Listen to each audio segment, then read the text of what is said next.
If you ever find yourself in a similar situation, then this video might be helpful for you. So I'm cutting this piece of iolite, and I have the top finished.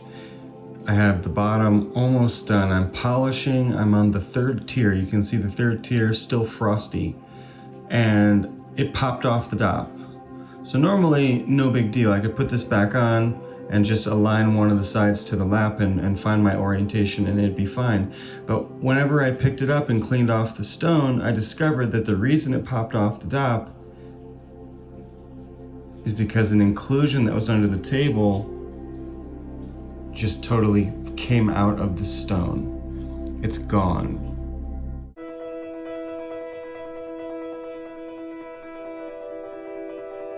So there's no point in continuing the bottom of the stone right now. I need to take care of the top and see how much size I lose and then figure out the rest. But here's my little cheat. I don't want to lose all the time wasted because I've got a perfect 3-tiered step cut on the bottom here, and it's almost done. There's only a couple more facets to polish and then the whole bottom is done. So I'm going to walk you through my process here, and we'll see if you find something useful that you learn from me doing this. So what I'm going to do is re-dop it with wax. I'm going to cut the crown again. So I'm going to dop the stone and then align the table to the plane of the lap. So I'm going to try and cut around the outside edge using my perfect girdle line to stay lined up so that I don't have to recut the bottom at all, and I can just recut and polish the top, transfer it, finish polishing the bottom, and not have to recut any of the bottom facets, just finish the polishing. So that's what I'm going to try and do. So my stone is now realigned in the machine.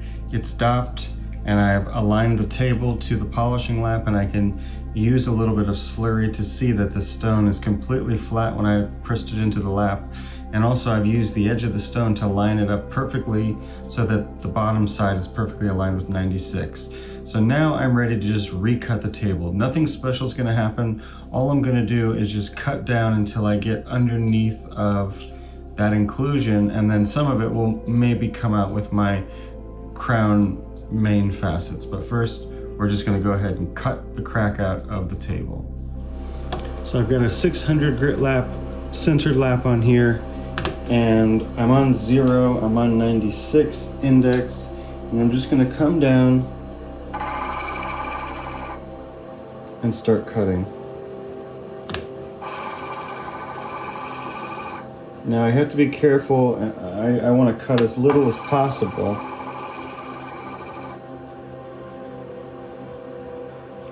And so now I've got a frosty table, but the crack's still in there, the hole's still in there, so just keep on going.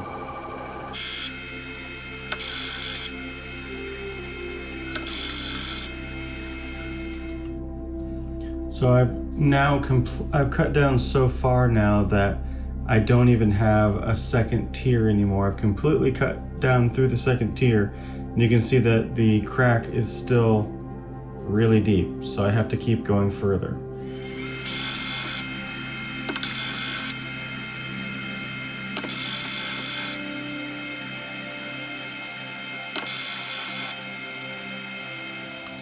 So now we can see the crack is a lot smaller, and it's still pretty deep in there. So I am running out of crown angle here.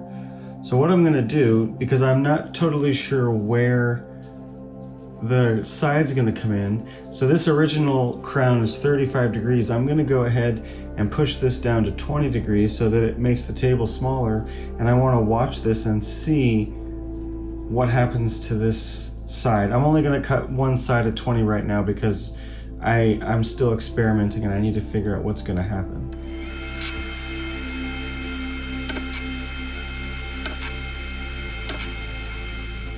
So now I've recut my 96 index, and I've taken the girdle down quite a bit. It's a lot thinner than it was before, but I still have a respectable, you can see that white shine right there, that's the girdle thickness. So it's still decent. It was just a little bit thick before. You can see how thick it was right there.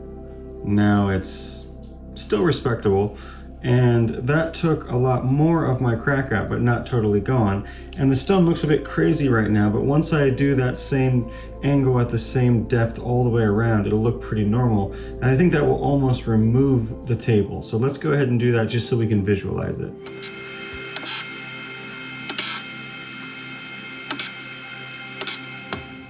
So now I've cut in those 8 facets all the way around, so I pretty much just look like a regular emerald cut again, though now I have a really tiny table. So I'm going to cut the table a little bit bigger and let it come down and eat up that crack. So I should have about that much of tier 1 left, and then hopefully I can put some tier 2 at an even shallower angle and put it back to a normal emerald cut again. So let's cut in that table and see what happens.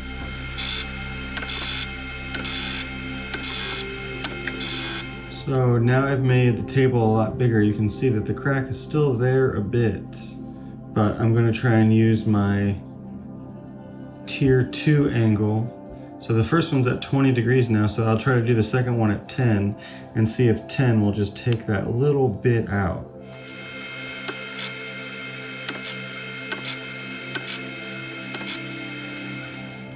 So now you can see that 10-degree angle took out the hole, though my tier 1 now is super small, too small to be happy about that.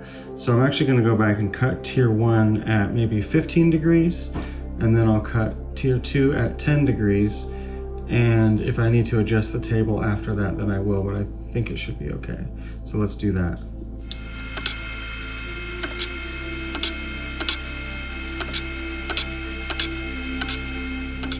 So now I've recut all the mains, tier 1 and tier 2, and I've cut the table. In the end, I had a 14-degree tier 1, a 9-degree tier 2, and then of course 0 on the table.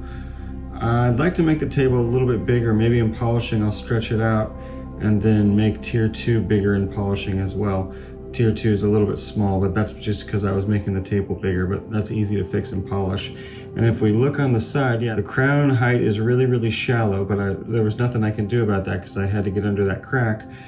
But we have not compromised our girdle.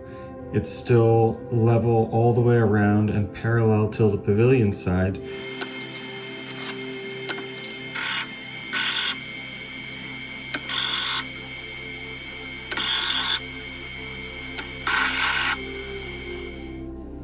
So now we can see that I have polished tier 1 and polished the table, and tier 2 is just that thin little gray line. So as I polish that one, I'm going to make it bigger.